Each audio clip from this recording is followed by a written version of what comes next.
This episode is brought to you by Wear Buff, your go-to for Buffalo-inspired apparel. Get your hands on stylish t-shirts, hoodies, and more at wearbuff.com. That's wearbuff.com. And make sure you use the promo code TWB at checkout for 10% off your first order. Stay Buffalo proud with Wear Buff. We are continuing our positional review series. This week we'll be in the trenches on the Wandering Buffalo podcast. You're now listening to the Wandering Buffalo podcast with your host, Justin Goddard.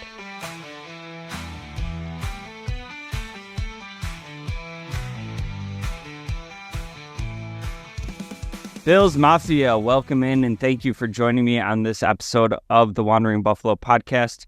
My name is Justin. I am your host today, and this show is brought to you by Wear Buff. If you've checked out the site at all, we're working with Wear Buff. They have links to clothes, merchandise, all kinds of stuff on our website, wanderingbuff.com.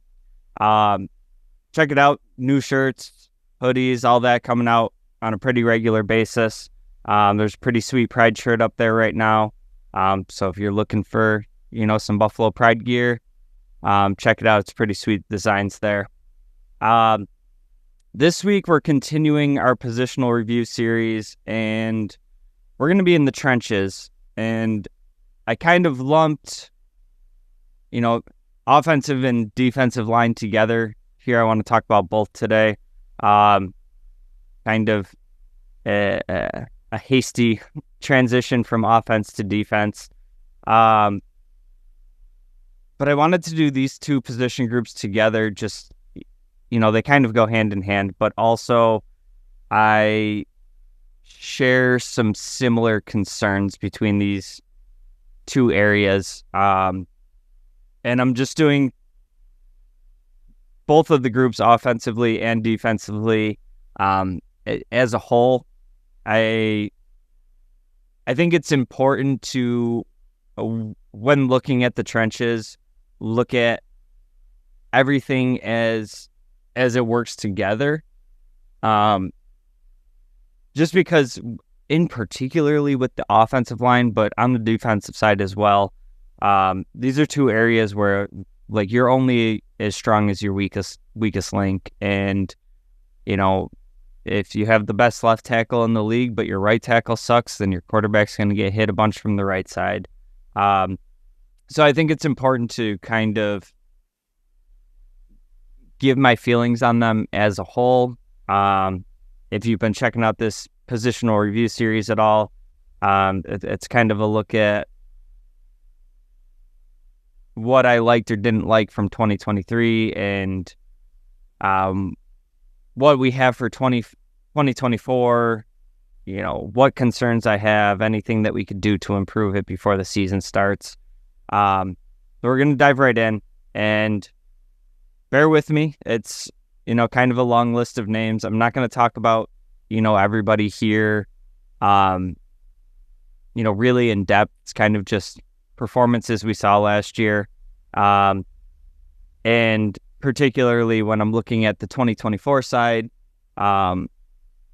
obviously, we haven't had any cut down days or anything yet, so it's a bigger list of names, but there's just kind of a few key areas I want to talk about on each side.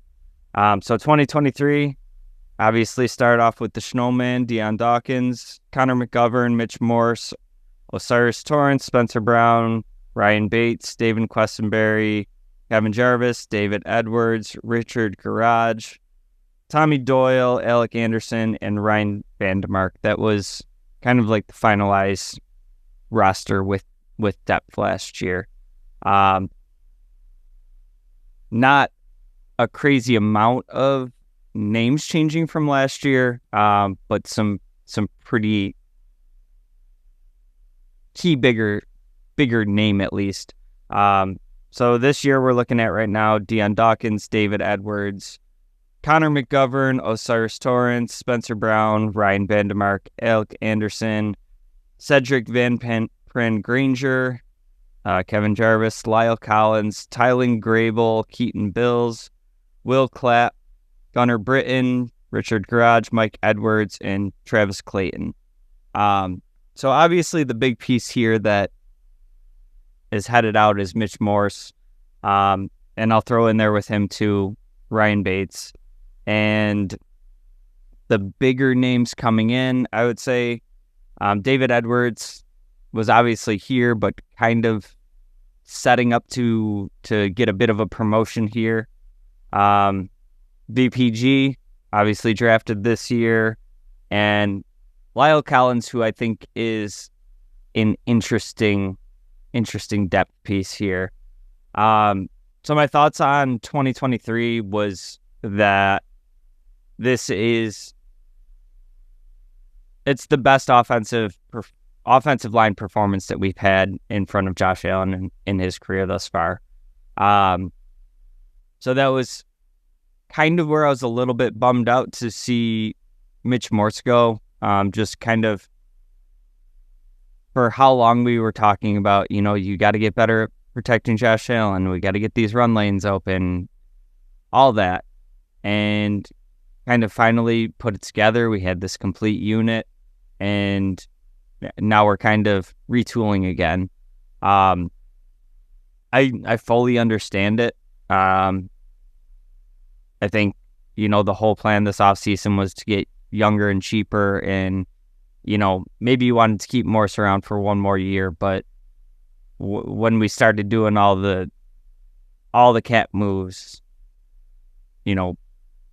Hoyer, Hyde, Diggs, all these moves that were happening this year, it's kind of, to me, if you knew it was in the plan in the next year or two, ripping the Band-Aid off type of deal. And I don't hate the plan for, succession here. And to me, it was for a very long time, it's obviously going to be Bates. We brought this guy in, we've coached him up. He's been on the fringe of being a starter for several years. For a long time, we thought he was, the plan after Morse. And that was almost, seeing Ryan Bates go was almost as big of a surprise to me as Mitch Morse himself leaving. Because it's kind of been, we've been talking about Mitch Morse as a possible cap casualty for 3-4 years now, right? So to me, it was kind of when, not if, we ended up losing Morse. But all along, I thought the plan was going to be, we got Bates, slide right in, been in the system, been working with the coaches. Maybe we won't miss a beat. And then, we send Bates off too. David Edwards kind of getting a promotion here is something I can get on board with. I think he's had success as a starter in the NFL, albeit, the last 2 years he hasn't really registered much for, regular starting. I think he was great as that move tight end piece, extra blocker, and has the continuity with Aaron Cromer. So I can feel pretty good about this. My biggest concern here is I don't want to overuse continuity here, but just thinking about, your offensive line is as good as your weakest link, and just having not played a ton over the past 2 seasons, I have my concerns with David Edwards. When we originally brought him in, I was pretty psyched about it. I think I felt at the time that he had fringe starting potential. And who knows, maybe we saw enough from him in the building last year to feel really good about making this move. But my biggest concern there is and will remain kind of what we're doing to Dawkins. And Dawkins has been good to great left tackle for quite some time now, and I think he really showed that last year with Govern next to him. I do think there was some room to improve between them, mostly in some run game stuff. But this left guard position has just been a revolving door pretty much through Dawkins' whole career. You know, you think of some of the guys that we had there, Quentin Spain, going back, John Miller. Why can't I think of his name right now? Well, at any rate, it's going to come to me. But there's just been so many players rotating at the guard position, and the offensive line takes time to gel and get on the same page. And I kind of wanted to see, you know, back-to-back years of continuity with McGovern next to Dawkins. And here we are another year and another switch up. Now, I do think that the sneaky additions here in both Lyle Collins and Cedric Van Pren Granger, I'm going to always struggle with that name. I think these could throw kind of a curveball into what we're looking at now. I think Van Pren Granger he's going to be VPG from now on. I think VPG, I don't know if he forces the issue this year, but just the messaging that I'm getting from him, the things that I've seen from the people smarter than me through the draft process, I think it's just a matter of time before he ends up in the starting lineup. And is that, you know, playing as a guard? Is that, you know, taking over at center and kicking McGovern back over? I don't know, but I get the feeling that VPG is going to be on the field sooner rather than later. And I think Lyle Collins is, at the very least, kind of your first guy off the bench. And he's somebody that the Bills have been after for a while. He's had kind of a weird career arc with injuries and his draft night stuff. I think this is kind of a low risk, high reward type signing. And, you know, sitting here June 18th, like, I wouldn't be surprised if there is a path where a Lyle Collins can beat out David Edwards in the preseason and take over that job. I know he's played the majority of his year at tackle, but, you know, he had some guard experience. There's been talk of him, you know, being able to be on the inside. It kind of reminds me of this whole situation with Lyle Collins and VPG being brought in. It kind of reminds me of it was a couple of years ago when Darrell Williams kicked inside to guard because we drafted Spencer Brown. And I feel like the way the Bills have always added offensive linemen, they get guys that can play multiple areas, you know, whether it's the move that we would expect or not, and they try to get their best five out there. I think 4 of your spots are pretty locked in, and I think that left guard spot is going to be an interesting battle to watch, just how it plays out, and I think it's mostly going to be between those 3 guys, and whether that means, you know, we get a couple weeks into training camp and we're like, VPG looks good at center, but he's not ready for guard. We're going to kick McGovern back over. Whatever the case is, I think that's going to be the most interesting spot to watch. So 2023 compared to 2024, I feel like cautiously optimistic to feel about the same as I did last year.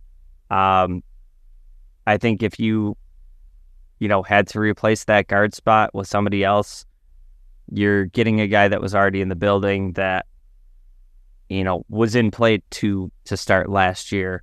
You got a guy that's been working with Cromer going all the way back to the Rams. So, you know, the expectations, the experience is there. And I feel good about some of these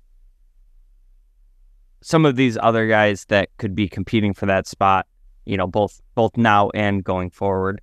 So I feel like we've stayed pretty consistent through some changes along the offensive line. We'll see what happens there.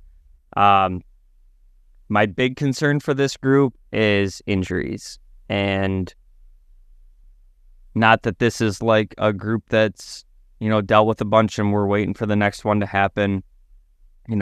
More along the lines of the NFL is a 100% injury league. Everybody's dealing with something at some point, and we had the benefit of seeing our entire starting offensive line together throughout the whole season last year. So I think that's something where, like, how hard do we, crash back down to the mean? How much do we have to deal with this year, and what does our depth look like? Like I said, between VPG and Collins, I feel good about that depth. I think Alec Anderson, Ryan Vandermark as some rotation guys in there. We haven't seen them a ton in game action, but I feel like that the move to let Bates go doesn't happen if you don't feel good about Alec Anderson. I think when we did see Vandermark, he looked good. And these are guys that have just kind of been around and developing, and, maybe won't ever be anything more than depth role players that play in a pinch. But I feel pretty good about this depth going into next season. Couple of the interesting guys there, Tylen Grable, Travis Clayton, I feel like these guys were kind of just flyers in the draft, and we'll see what happens. Particularly when you're talking about a guy that's in the International Pathways program, so he can kind of stick around the roster and the practice squad and not count against your roster, and we can see what happens there. I'm not going to get too excited, but Aaron Cromer is a fantastic offensive line coach, and you're taking a guy with all kinds of physical abilities. And we'll get to this on the defensive side of the ball too. Just kind of seems like the Bills are open to, I don't even know how to say it. They're like open to taking small, big swings. We're gonna throw this flyer at a guy who's never played football before, and if it doesn't work out, whatever. And I kind of like that approach to, especially for like the tail end of the draft and, some UDFAs and whatnot, because you're looking at a roster that, even with all this change in turnover and, getting younger at spots, we're still pretty much a roster that's pretty locked in for starters across the board, and even at that, like, depth. So there's not a ton of areas on this roster to, really force somebody in that you feel like will be an automatic upgrade to what you have. I know national media is sleeping on us. I know a lot of Bills fans out there think we're going in the completely wrong direction. I still feel really good about, the starters on this roster and quite a bit of depth. So seeing some of these, a little different moves from what you see from a lot of teams, and just seeing what happens. I mean, it's really no harm, no foul. Like, especially when you consider how many of our, late round picks have gotten plucked from the practice squad over the years. I just think it's an out of the box way of approaching, getting guys in the building and, hey, can you be depth? Can you develop into something? If not, it costs us very little investment. And instead of being, some guy that played football his whole life and got drafted in the 7th round and we end up cutting him and he goes to the practice squad, whatever, we take a chance on a guy that same exact thing might happen, or, we might find this untapped potential of a guy that played rugby his whole life because of where he lived, but he would have been great at football. So I think those moves are interesting. I know there's a lot of people out there that, think it's a wasted pick, whatever. I think with this roster, most of your late round picks might go that way. they might get plucked from the practice squad. So I'm cool with it. I like it. So moving on to the defensive side of the ball, and this is kind of an area where I have sneaky the biggest concerns with this roster going forward. And similar to the offensive line, I feel like we were starting to get some better play out of this unit.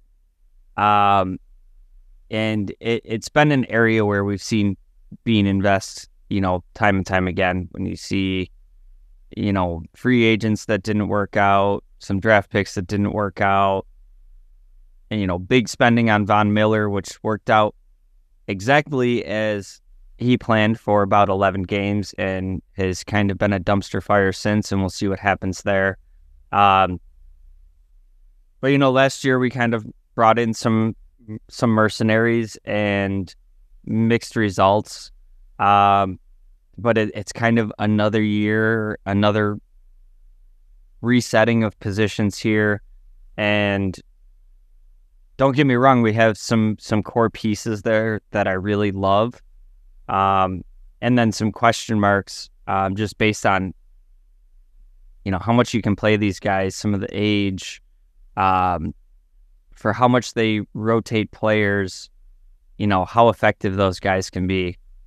So looking at last year, Groot, Ed Oliver, Daquan Jones, Shaq Lawson, AJ Epinesa, Jordan Phillips, Tim Settle, Cam Klein, Kingsley Jonathan, Eli Anku, Leonard Floyd, Linval Joseph, Poona Ford. This is kind of where I'm concerned is you're losing Leonard Floyd. He led the team in sacks last year on, limited snaps and looked good. Linval Joseph, we added him late season, and it was a short stint, but he was impressive while he was in there. And just seeing the reps that he was able to come in and get as he was like 37, I don't know, something like that. Seeing him be able to walk into the building and take those reps and get those game reps just tells me, how much we were lacking with guys like Tim Settle and Jordan Phillips. And then Poona Ford, who's somebody that I was super excited about signing. It was like one of my free agent wish lists. This is a position I wanted to get better at last year, and I was super excited for Poona to be that guy. And then whatever's happening in the building that we don't get to see, we barely saw Poona Ford last year. And when we did, I thought he looked pretty good. And when I couple that with, what we got from Jordan Phillips and Tim Settle, what's going on with our defensive tackle evaluation that we've struggled with this so much? And, a guy that I thought played well in limited reps in Ford, barely got to touch the field. And, we had Jordan Phillips and Tim Settle out there every week. Jordan Phillips I liked for a long time, and even going into last year, I was still pretty excited about him. But I just don't think he was effective at all for, how big of a man he is and kind of getting blown off the ball, things like that. So I think there was room to improve, particularly at the defensive tackle spot behind Oliver and Jones. And I think you did that. And we'll look at the names coming in here. So going into 2024 as it stands now, you got Groot back, Daquan Jones, Oliver, Epinesa, added Dwayne Smoot, Austin Johnson, Dwayne Carter, Von Miller, Casey Toohill, Eli Anku still in the mix, DeShawn Williams, Javon Solomon, Cameron Klein, Branson Dean, Gable Stevenson, Kingsley Jonathan, David Ogwegbu and Ronald Bothroyd. So I think bringing in Austin Johnson and DeShawn Williams, I think those are both immediate upgrades over Jordan Phillips and Tim Settle. So that's room for me to be excited in itself. Looking at Dwayne Carter, I'm really hopeful for him as a player that this can, with the free agents that we've added and, the capital that we've invested in him, that this can be a guy that, kind of develops, can take on more and more, and maybe we finally have another long-term answer at defensive tackle. Because in particular, the depth of this position has kind of been a revolving door as well. And this is very similar to like the left guard conversation for me. It's just been a spot that we've seen being addressed over and over again, but not quite getting it right. And I think you have a chance this year for guys like Austin Johnson and DeShawn Williams to, come in and make an impact in kind of the rotation snaps, and then also building towards the future. The edge position, another, kind of big question mark for me. Obviously, Epinesa is getting a bit of a promotion here to being more, if as it stands now, I would guess it's Groot and Epinesa kind of doing the majority of the starting reps, and I could see Von Miller coming kind of like the Floyd role last year of obvious, long and late downs, getting after the rusher and not really asking him to do much other than, attack the pocket. Coming off the injury last year, he was finally showing some signs of life towards the end of the season into the playoffs. But, another year older, maybe that's kind of where we get the value from Miller at this point, and it'll never feel good based on the contract we gave him, even though, he's kind of reworked it to help the Bills out this year. But replacing that sack production from Leonard, Floyd, Epinesa was playing great until his injury and kind of limited reps. What does that look like as he takes on more responsibility, as he's in the game more? Shaq Lawson has kind of been a guy that's been a consistent rotation guy for me, and I've loved having him on the team. I think he's served his purpose in Buffalo long enough. I'm good with moving on at that position, but that the floor he establishes, with how fundamentally sound he is, the floor that he establishes, kind of makes it more difficult to just, straight up 1-for-1 replace him and expect the same consistency on a snap to snap basis. So concerns there. Dwayne Smoot, I like him brought in as kind of that rotation piece, defensive end. Casey Toohill was brought in before the draft. Honestly, not really seeing a path to him making the roster at this point. After you draft Javon Solomon, and kind of talk about these two together here, because they've been reports coming out, kind of them joined at the hip. Javon Solomon and Gable Stevenson, just kind of staying after practice, working with the coaches.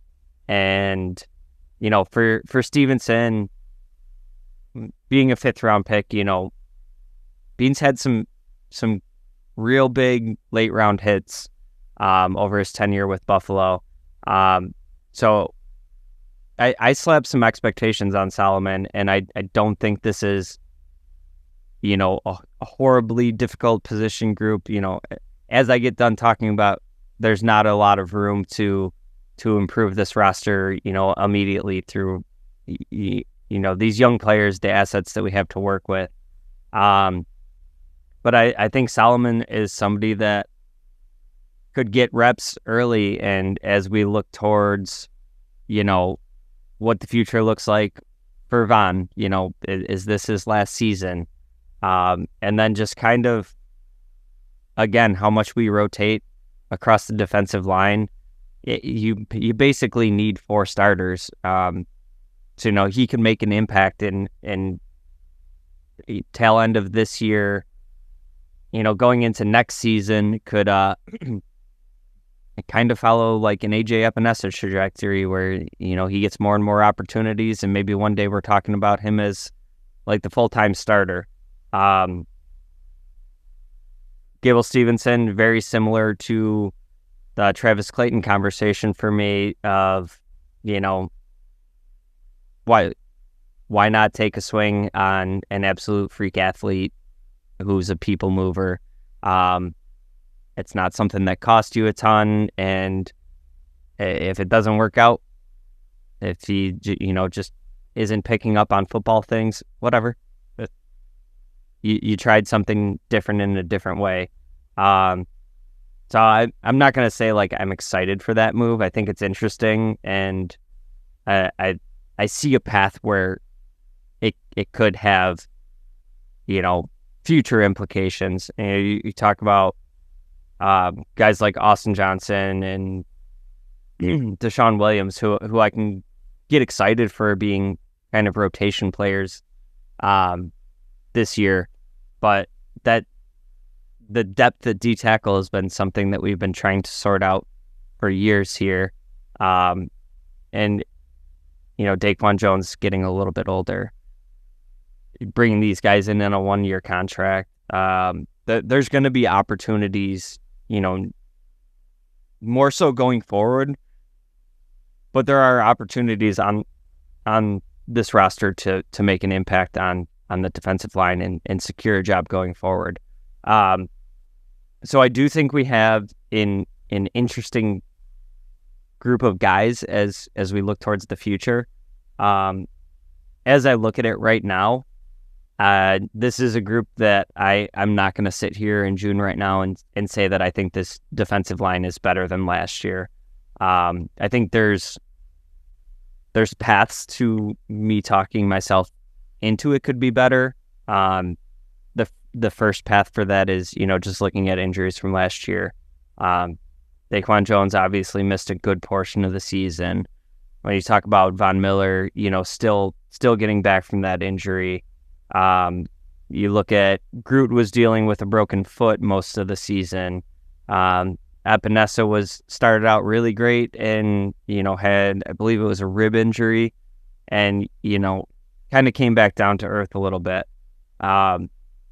So, you get these guys healthy for the majority of the season, and I think it could be, a different story.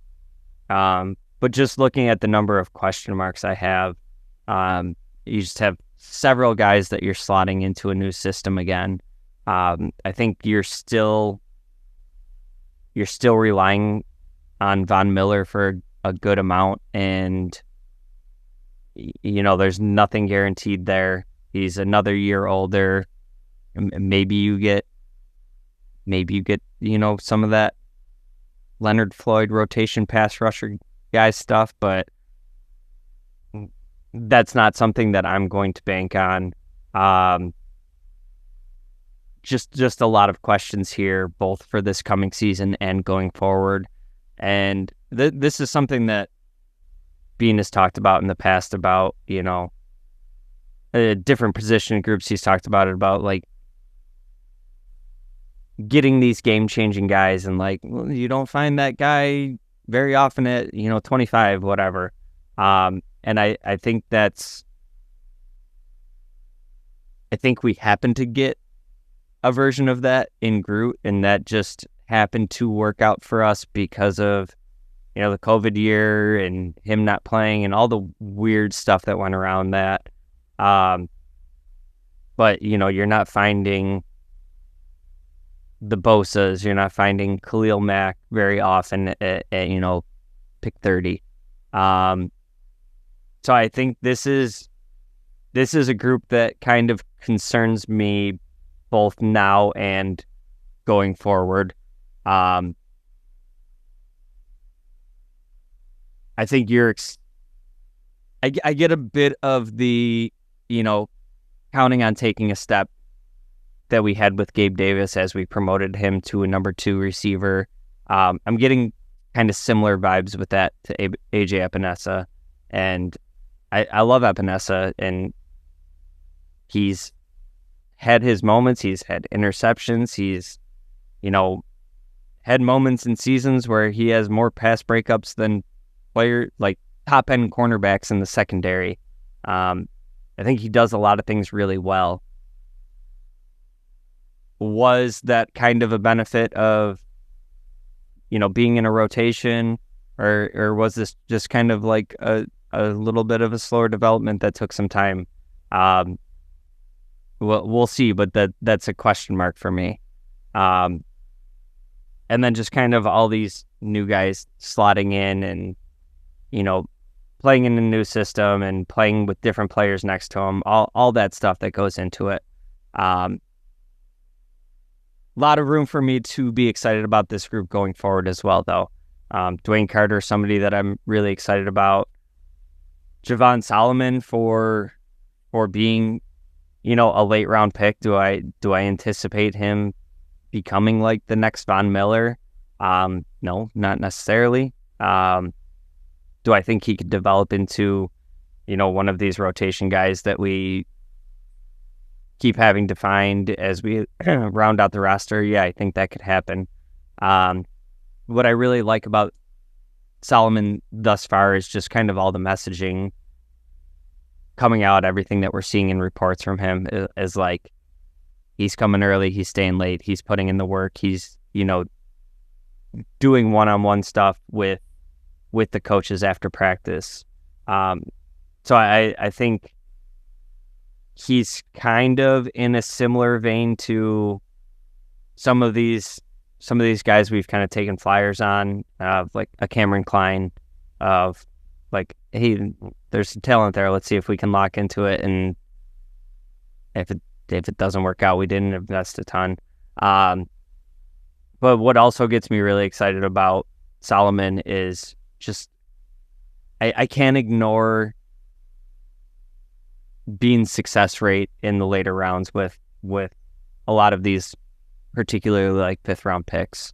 And I know it's kind of a crapshoot, and just because you hit on 5th round picks before doesn't mean that you're going to keep doing it and all these players are going to turn into studs. But at a certain point, there's enough data points to say that, it's not just flukes. The Bill scouting department takes it very seriously all the way through the draft, and they find gems in the late rounds. So somebody that I'm very interested to see as we get into preseason, what kind of impact he can have. Because I don't think it takes much to crack into, a rotation piece in this defensive line right now. So very, very excited to see Solomon, Dwayne Carter, and even to a certain extent, Gable Stevenson, just because why not? Why not? See what happens. And that's going to wrap it up for the trenches here. If you want to drop a comment, let me know what you think about either side of the ball here. Do you share some of my concerns? Do you think that I'm, just overly worried about things that I don't need to be? Love to hear from you. And I do thank you again for joining me on this week's episode. As always, I do kindly ask, like, share, subscribe, check out the website, tell a friend, help us keep this momentum going. We got a bunch of articles coming out on the website, just kind of diving into all kinds of different topics for the off season. And like I said, we're partnered with Wear Buff, so check out some of their clothing on the website, some sweet designs. more stuff coming out. And that's it. As always, thank you again for joining me, and go Bills.